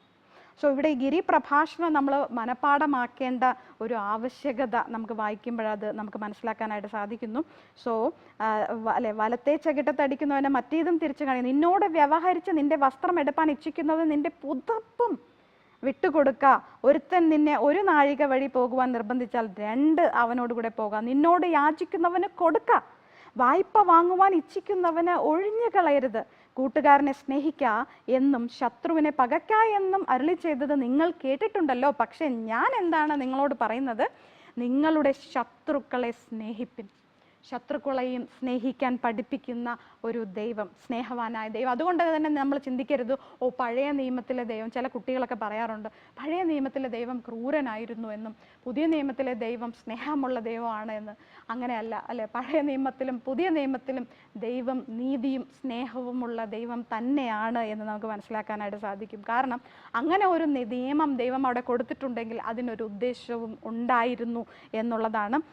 അവിടെ നമ്മൾ വീണ്ടും തുടർന്ന് വായിക്കും, നമുക്ക് ഒരുപാട് കാര്യങ്ങൾ അല്ലെ, സഹോദരന്മാരെ മാത്രം വന്ദനം ചെയ്താൽ നിങ്ങൾ എന്ത് വിശേഷം ചെയ്യുന്നു, ജാതികളും അങ്ങനെ തന്നെ ചെയ്യുന്നുവല്ലോ, ആകയാൽ നിങ്ങളുടെ സ്വർഗീയ പിതാവ് സൽഗുണപൂർണനായിരിക്കുന്നത് പോലെ നിങ്ങളും സൽഗുണപൂർണരാകുവിൻ എന്നാണ് ഗിരിപ്രഭാഷണത്തിൽ യേശു നമ്മളോട് പറയുന്നത്. സോ മനുഷ്യ പാരമ്പര്യം ദൈവവചനത്തിൻ്റെ ഉദ്ദേശം മറച്ചു വെക്കുക മാത്രമല്ല, ചില സന്ദർഭങ്ങളിൽ ശബദ് ചട്ടങ്ങളും എന്ത് ചെയ്യാണ്, കൽപ്പനയോടുകൂടെ തന്നെ അവയുടെ ഉദ്ദേശം മാറ്റിയതായിട്ട് നമുക്ക് കാണാനായിട്ട് സാധിക്കും. നമുക്ക് വളരെ വ്യക്തമായിട്ട് അറിയാവുന്നതാണ് ശബദ് അവരെത്രത്തോളം വിഫലമാക്കി കളഞ്ഞു. ശബദിനെ വളരെ കഠിനമായൊരു നുകമാക്കി തീർത്തിട്ട് വിജാതിയർക്ക് ഈ ക്രിസ്തുവിലേക്ക് കടന്നു വരുവാൻ സാധിക്കാതെ വണ്ണം യഹൂദന്മാർ ആ ചട്ടങ്ങളെയൊക്കെ വളച്ചൊടിച്ച ആ സന്ദർഭത്തിലാണ് യേശു ക്രിസ്തു ഈ ഭൂമിയിലേക്ക് കടന്നു വരുന്നത്. അങ്ങനെയുള്ള ആ ചട്ടങ്ങളൊക്കെ ദൈവം എന്ത് ചെയ്യണം, ദൈവത്തിന് യഥാർത്ഥ ഉദ്ദേശം അവിടെ കാണിച്ചു കൊടുക്കുകയാണ്.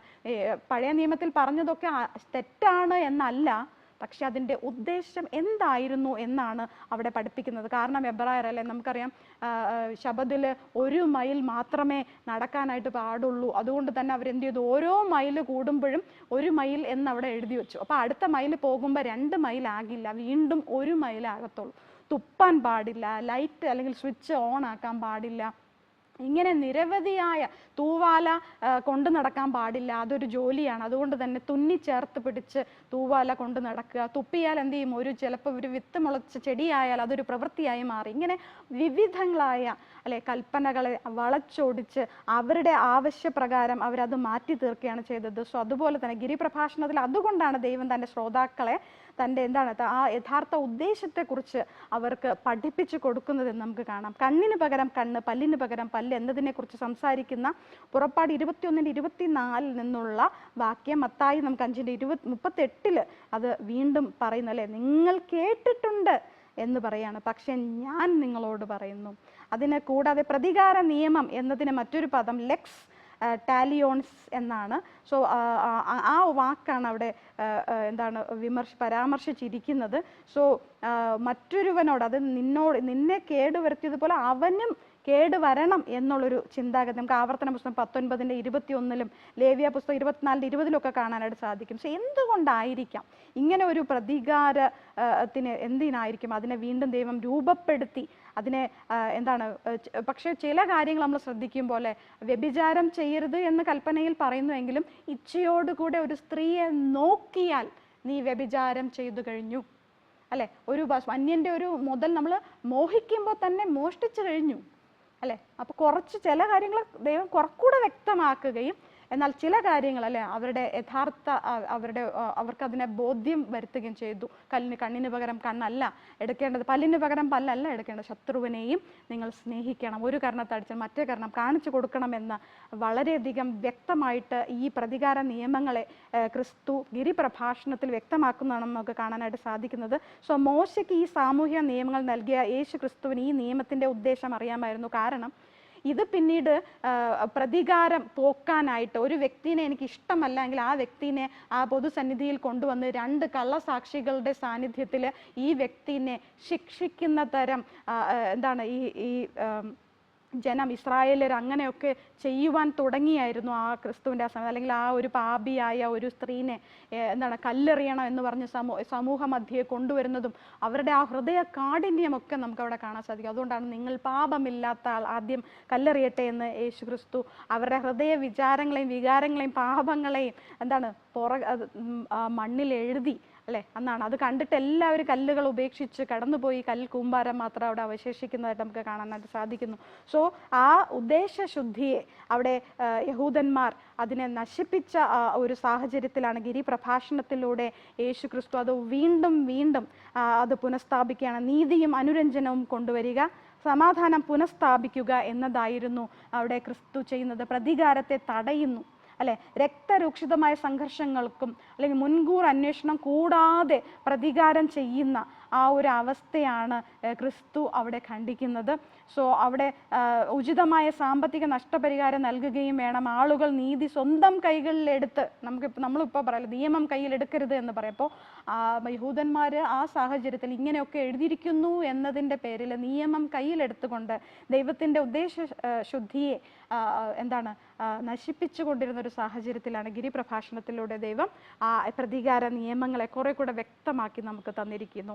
സോ ഇവിടെ പറയുന്നത് ഒരു ദിവസം നീതി ലഭിക്കുമെന്ന തിരിച്ചറിവ് ഇപ്പോൾ ലോകത്ത് കാണുന്ന എല്ലാ അനീതികളെയും നേരിടാൻ നമ്മളെ എങ്ങനെ സഹായിക്കും എന്നുള്ളത്, അല്ലെ? നമുക്ക് ആ ഒരു പ്രത്യാശയാണുള്ളത്, ആ മഹത്വ പ്രത്യാശ. എല്ലാ കണ്ണിൽ നിന്നും കണ്ണുനീർ മാറുന്ന ആ ഒരു ദിവസത്തിലേക്കാണ് നമ്മളൊക്കെയും ക്ഷമയോടെ കാത്തിരിക്കുന്നത് എന്ന് നമ്മൾ ഈ പാഠഭാഗം പഠിപ്പിക്കുന്നു.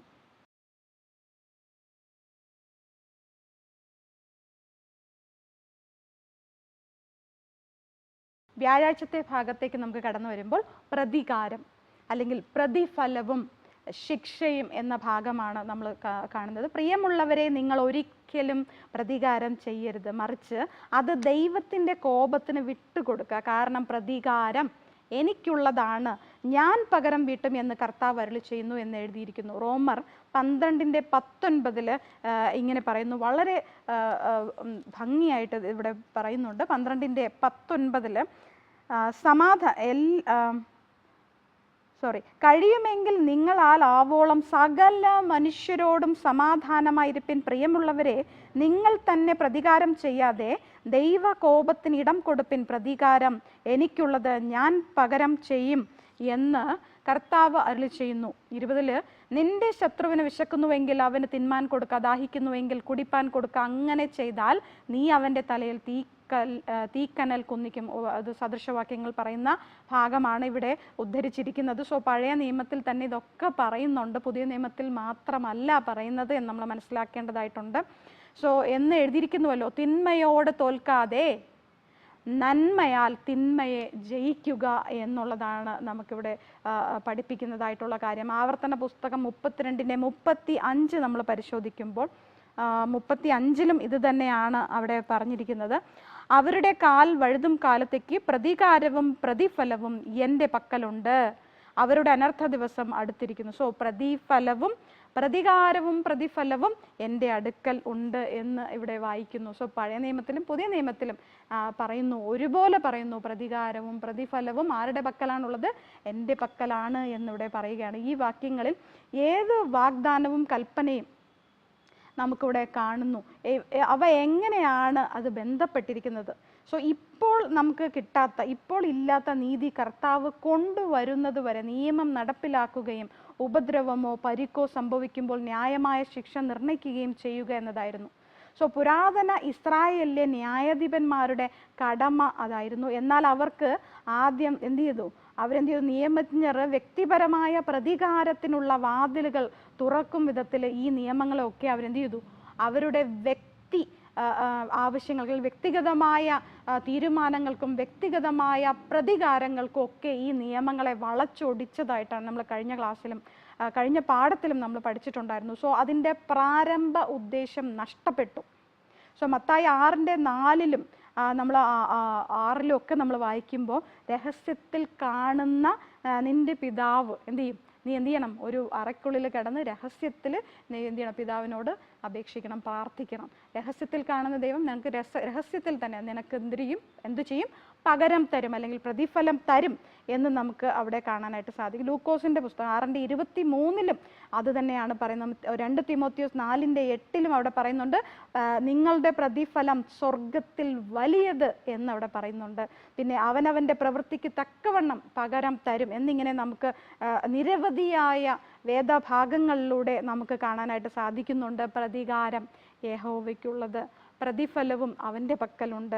യേശു പ്രതിഫല തത്വത്തിന് എതിരല്ലായിരുന്നു. ശിക്ഷ, നീതി എന്നത് തത്വത്തിൻ്റെ കാര്യമാണ് ഇവിടെ പറയുന്നത്. സോ ജീവിതത്തിൻ്റെ ഒരു നിർണായക ഭാഗമാണ്. എന്നിരുന്നാലും ഒരു വ്യക്തിയും അല്ലെങ്കിൽ സ്വയം നിയമത്തെ കയ്യിലെടുക്കാനായിട്ട് പാടില്ല എന്നുള്ള കാര്യമാണ് നമ്മൾ ഇവിടെ പഠിക്കുന്നത്. സോ ഈ സന്ദർഭത്തിൽ നമ്മുടെ സ്വർഗസ്ഥനായ പിതാവ് എന്ത് ചെയ്യാണ്? ആരോടും ദൈവത്തിന് മുഖപക്ഷമില്ല, അല്ലെ?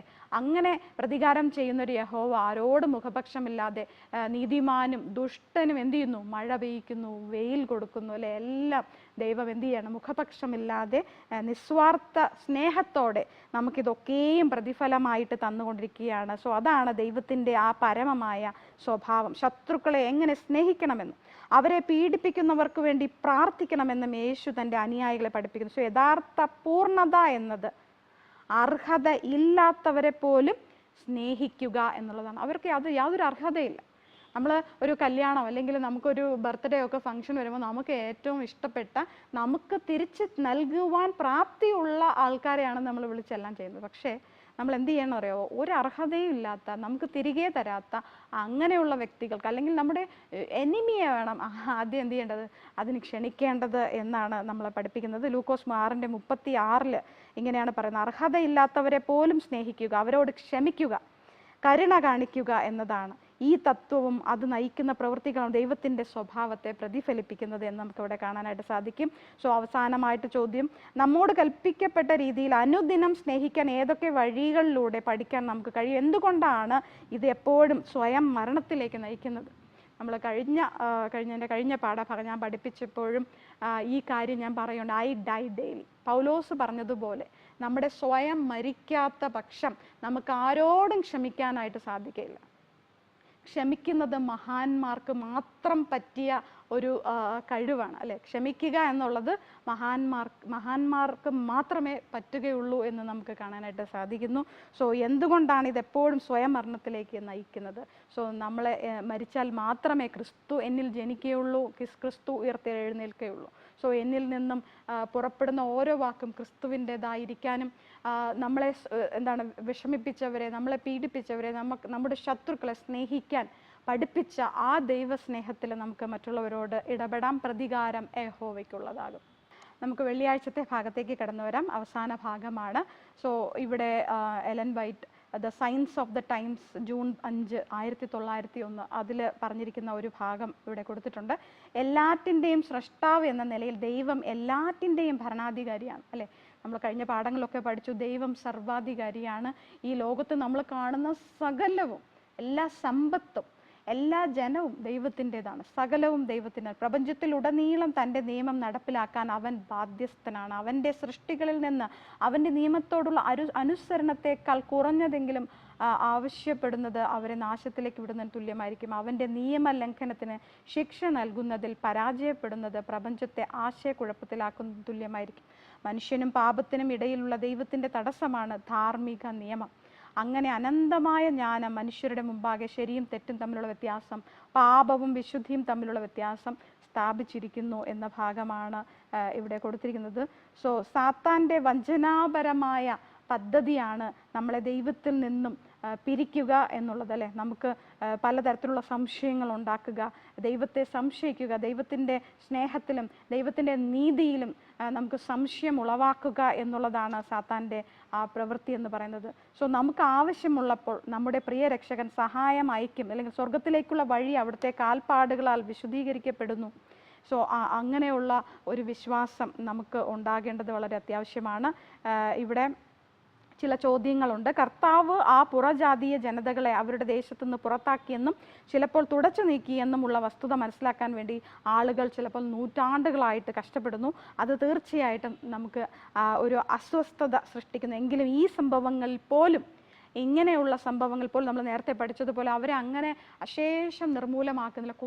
കുറേശ്ശെ കാട്ടുമൃഗങ്ങളെ കുറേശ്ശെ നീക്കുന്നു, കടന്നലിനെ അയച്ച് അവരെ പേടിപ്പിച്ച് ഓടിക്കുന്നു. ഇങ്ങനെ വളരെ ദൈവം അവരോട് വളരെ കൃപയോടെ, അവർക്ക് ഒരുപാട് വർഷം ദൈവം അവർക്ക് കൃപാകാലം കൊടുത്തിരുന്നു, അവർക്ക് അവസരം കൊടുത്തിരുന്നു എന്ന് നമുക്ക് മനസ്സിലാക്കാനായിട്ട് സാധിക്കും. ദൈവത്തിൻ്റെ നീതിയും സ്നേഹവും നമുക്കവിടെ കാണാനായിട്ട് സാധിക്കും. സോ മറ്റുള്ളവരെയും നമ്മുടെ ശത്രുക്കളെയും അല്ലെങ്കിൽ നമ്മളെ വെറുക്കുന്നവരെ പോലും സ്നേഹിക്കാൻ ദൈവം നമ്മെ പഠിപ്പിക്കുന്നു. സോ അതുകൊണ്ട് തന്നെ ആയതിനാൽ മത്തായി 5:48 പറയുന്നത് പോലെ, അതിനാൽ നിങ്ങളുടെ സ്വർഗസ്ഥനായ പിതാവ് പൂർണ്ണനായിരിക്കുന്നത് പോലെ നിങ്ങളും പൂർണ്ണരാകുവിൻ. സോ നമ്മൾ പറയും നമ്മൾ ആരും നീതിമാനല്ല, എല്ലാവരും പാപികളാണ്. പക്ഷെ എന്നിരുന്നാലും ക്രിസ്തുവിൻ്റെ ആഗ്രഹം എന്ന് പറയുന്നത് നമ്മളെല്ലാവരും പിതാവിനെ പോലെ, പിതാവ് സ്വർഗസ്ഥനായ പിതാവ് പൂർണ്ണനായിരിക്കുന്നത് പോലെ നാമും പൂർണ്ണരാകുവാനായിട്ടാണ് ദൈവം നമുക്ക് ഈ നിയമങ്ങളൊക്കെയും തന്നിരിക്കുന്നത്.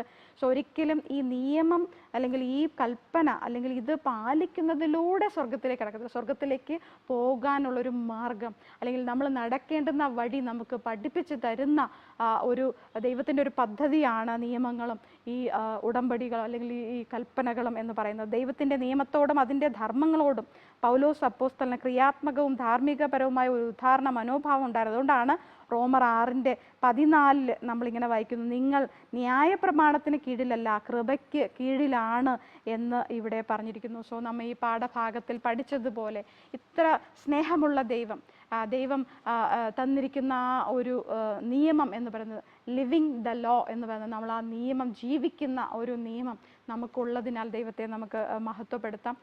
നമ്മുടെ ജീവികളോട് അല്ലെങ്കിൽ നമ്മുടെ സമൂഹത്തിൽ കാണപ്പെടുന്നതായ വ്യക്തികളോട് നമ്മൾ എങ്ങനെ ഇടപെടണമെന്നും ഈ നിയമങ്ങളൊക്കെയും നമുക്ക് നമ്മുടെ നന്മയ്ക്ക് വേണ്ടിയാണെന്നും ഒരു അടിമയെപ്പോലും ദൈവം സ്നേഹിക്കുന്നു എന്നും അവനും രക്ഷാപദ്ധതിയിൽ അവനും പങ്കുണ്ട് എന്നും നമ്മൾ 10 കൽപ്പനകളിൽ നമ്മൾ കാണുന്നത് പോലെ അല്ലെ, ജന്തുക്കൾക്കും യജമാനനും അല്ലെ അടിമകൾക്കും ഒക്കെ ദൈവം അവിടെ എന്ത് ചെയ്യാണ്, ഒരു സ്വസ്ഥത കൊടുക്കുന്നത് നമുക്കവിടെ കാണാനായിട്ട് സാധിക്കുന്നു. മനപ്പാഠവാക്യത്തിൽ വായിച്ചതുപോലെ നിങ്ങൾ ആ ദേശത്ത് കടക്കുമ്പോൾ ചെയ്യേണ്ട ഏറ്റവും വലിയൊരു കാര്യം എന്ന് പറയുന്നതാണ് ഇസ്രായേൽ മക്കളോട് എന്താണ് പറയേണ്ടത്? സ്വർഗത്തിൽ നിന്ന് നിങ്ങളോട് സംസാരിച്ച് നിങ്ങൾ കണ്ടിരിക്കുന്നു, എൻ്റെ അടുക്കൽ വെള്ളി കൊണ്ടുള്ള ദേവന്മാരെയോ സ്വർണം കൊണ്ടുള്ള ദൈവങ്ങളെയോ നിങ്ങൾ ഉണ്ടാക്കരുത് എന്ന് ദൈവം അവരോട് വീണ്ടും വീണ്ടും പറയുകയും അവരെ ഓരോ കാര്യങ്ങളും അവരെ വീണ്ടും വീണ്ടും പഠിപ്പിക്കുകയും അങ്ങനെ അവരെ ഒരു വിശുദ്ധ ജനമായും സ്വന്തം ജനമായും മറ്റു ജാതികളിൽ നിന്നും വിശേഷപ്പെട്ട ഒരു ജനമായും ദൈവം അവരെ തിരഞ്ഞെടുക്കുകയും അവരെ പരിപാലിക്കുകയും അവരോട് കൂടെ ഒരു ദൂതനെ, അല്ലെങ്കിൽ